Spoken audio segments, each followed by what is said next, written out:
मालेगाव. आज आग्रा रोडवर त्यावेळी एकच खळबळ उडाली, जेव्हा एका सुसाट बसने कारला जोरदार धडक दिली.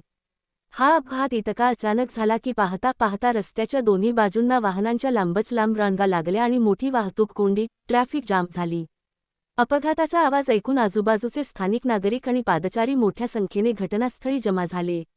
दिलासादायक बाब म्हणजे या भीषण धडकेत कोणतीही जीवितहानी झाली नाही आणि सर्वजण सुरक्षित आहेत. मात्र या अपघातात बस आणि कार दोन्ही वाहनांचे मोठे आर्थिक माली नुकसान झाले आहे.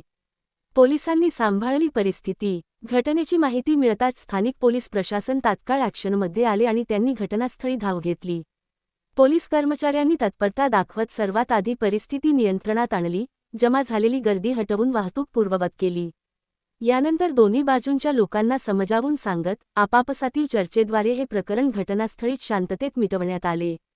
प्रशासनाचे आवाहन. आग्रा रोडवरील नेहमीची अवजड वाहतूक लक्षात घेता प्रशासनाने वाहनचालकांना आवाहन केले आहे की वाहन चालवताना गतिमर्यादेचे भान ठेवावे, एकमेकांमध्ये सुरक्षित अंतर, सेफ डिस्टन्स राखावे आणि नेहमी खबरदारी व सावधगिरी बाळगूनच ड्रायव्हिंग करावे.